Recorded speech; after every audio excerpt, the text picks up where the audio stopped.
Alright, now that I have explained the three components that make up this suit, I can go further into this kit.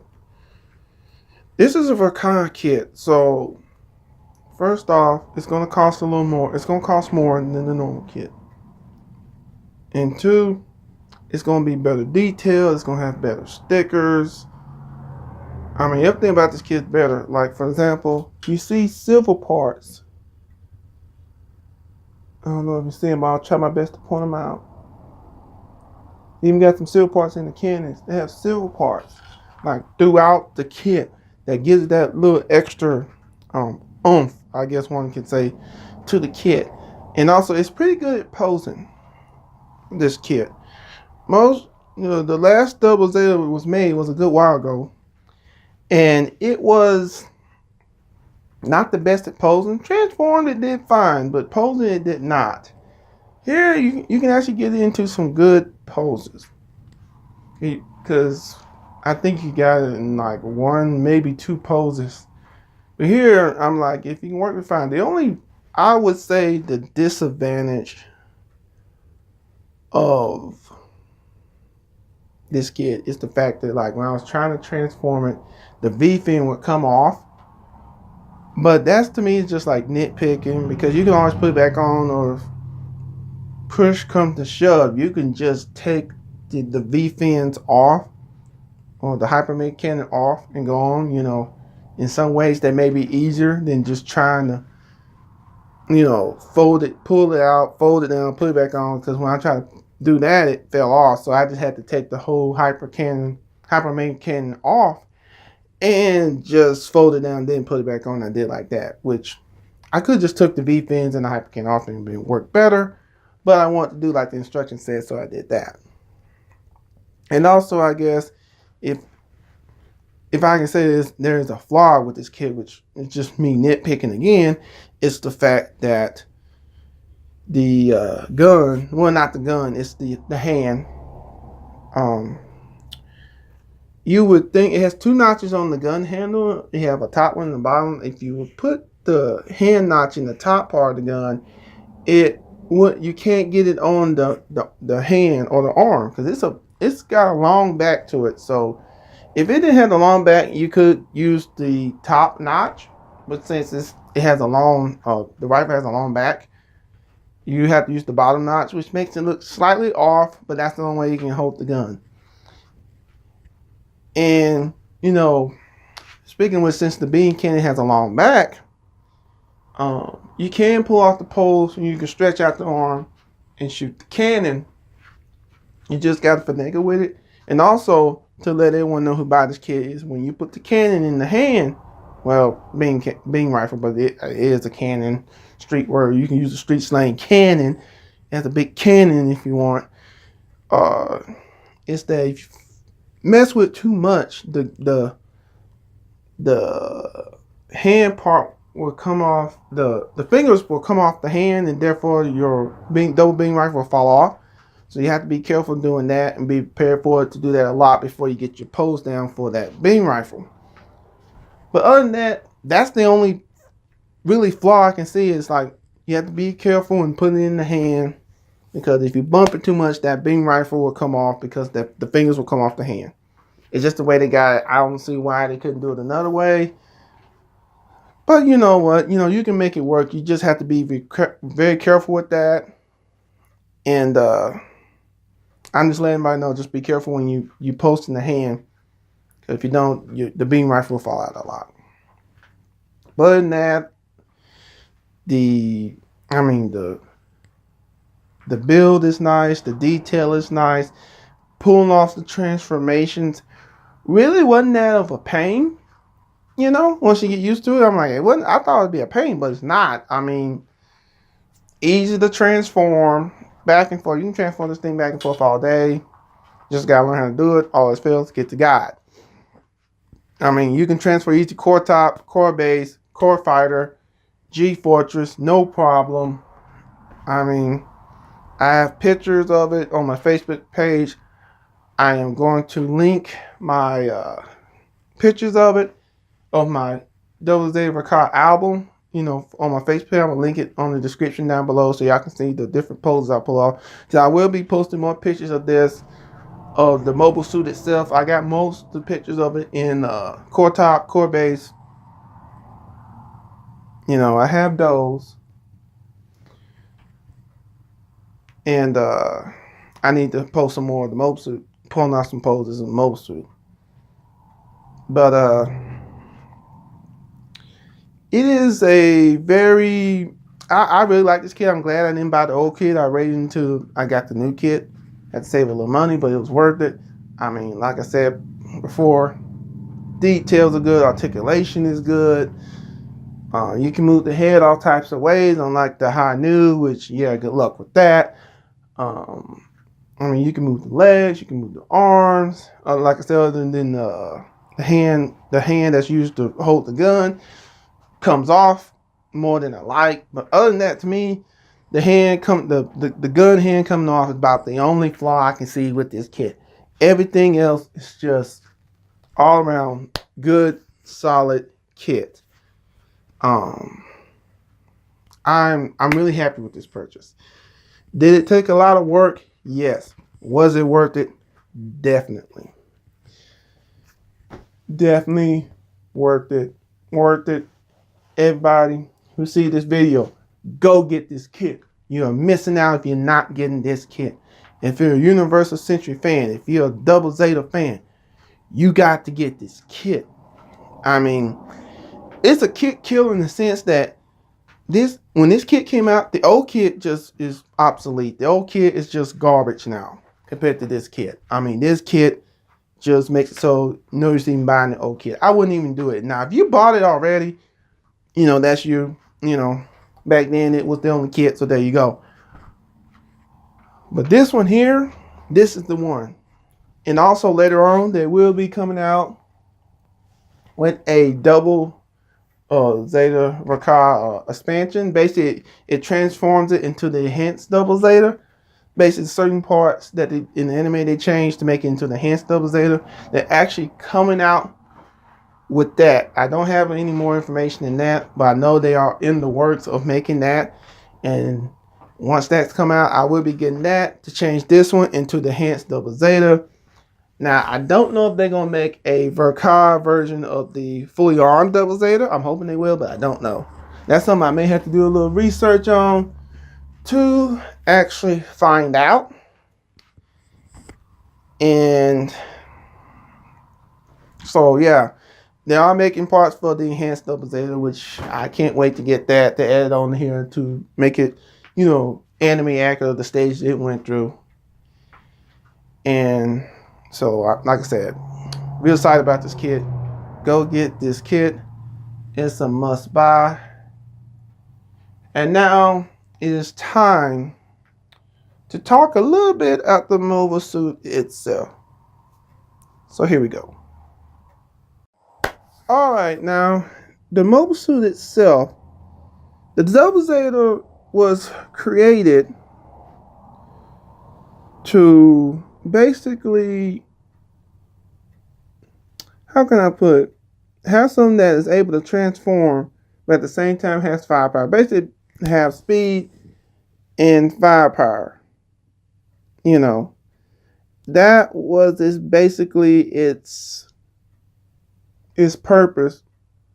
Well, not purpose. It was created to have firepower and mobility in mind. Now the Double Zeta did maintain its it does have a transformation, but however, unlike the Double Zeta's not Double Zeta, the Zeta Gundam's on Wave Rider mode, G-Forces cannot re-enter the atmosphere by itself. And the G-Forces can't re-enter the atmosphere, unlike the Wave Rider of the Zeta Gundam. So, yeah. Now, the Double Zeta has like a lot of weapons. It's double beam sabers that also can be used as beam cannons. It's double beam rifles, 21 missiles launchers on his backpack, and the hyper mega cannon. It's all these arsenals, energy using arsenals like that. All this is you probably already figured this out, uses a lot of energy. And because of this, like if it popped off a shot of a hyper mega cannon, it was almost on E. I don't remember it popping off two. It may have, but usually it just popped it off once and that was it. Of course, that's all it took to take care of, an enemy or a very strong opponent. So yeah. Also, the Double Zeta itself was somewhat structurally weak, being a transforming Gundam, because transforming Gundam has more moving parts. Moving parts make it structurally weak. I wouldn't say it made it like super weak, like because of the transforming Gundam. It's just weak, man. It just ain't nothing. No, it's just that because it has more moving parts, it has some structural integrity problems through the suit because it have all these moving parts. All these moving parts make it capable of transformation. Therefore, all these parts, instead of fewer parts, meaning the mobile suit is stronger. Moving parts make it a little weaker. I wouldn't say make it huge weak, but weaker enough if somebody knew how to hit it right. If they did the homework, then they could take out Double Zeta. But they really would have to do their homework and analyze and research and all this stuff to take it down. But like I say, if somebody's willing to do it, they can take out Double Zeta. But like I said, it's going to take a lot of work, aka a lot of money, research to do that. So that's why they came up making the enhanced Double Zeta to fix some of these structural problems. And then finally just change to the form Double Zeta. Basically, the form Double Zeta, it gets more missiles. Its double rifle is mounted to its wrist. You get this huge hyper cannon, but it loses its transformation capability. Like, in order to transform, it has to eject all this armor. So, it loses its transformation, but it gains a whole lot of weaponry. Now, the Double Zeta does have, the head double Vulcan cannons on his head. Basically, these are used for if it was spotting some joints, hit a joint. If it's doing specific hits, like hitting a joint or something on a mobile suit, hitting like lightly armored targets, vehicles. Mainly, you really see the Vulcans on his head used for shooting down missiles. That's why I usually see them in the enemy. Now, the next weapon it has is the double beam rifle, where it makes it unique from other mobile suits. So other mobile suits didn't have a double beam rifle, not that I know of. If anyone if there's another mobile suit that has a double beam rifle, please let me know in the comment down below. But this double beam rifle, I just found out the Rick Days 2 had double beam rifle. But the thing is about the rifle, it also has a cockpit on the back, so when transferring the core top, a person can pilot the core top. Because sometimes the core fighter's not docked into the back of it. And the double beam rifle is just, the output of it is just insane. Because according to what I'm seeing, and this is some technical stuff, it says each individual barrel is 10.6 mega MW. I don't know what MW means, so I'm just saying MWs in case I say something. And its combined thing is 21.2 MW. So I would say megawatt, but I feel like megawatt is not the correct term, so I'm just going to say MW. And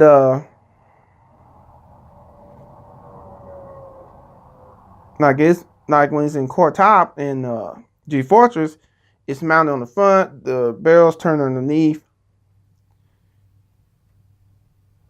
Only thing is, it's like if you piloting core top and it transforms to G Fortress, or it transforms, or connects the gun to become G Fortress. Whether it transforms docks to G Fortress or Double Zeta transforms to G Fortress, the person that was in core top is now, like I said, in the bottom of it's in the back of a very dangerous gun. Beam rifle.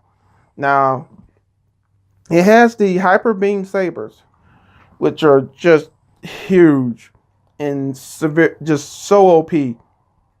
and they're way stronger than the normal beam rifle. But they also double as beam cannons if it need to use it that way. Of course, you're using mobile suit mode, G-Fortress, and core base. Now, the hyper beam sabers have a power rating of 1 MW, while the beam cannons the beam cannon has a power rating of 10 MW. So, by looking at this,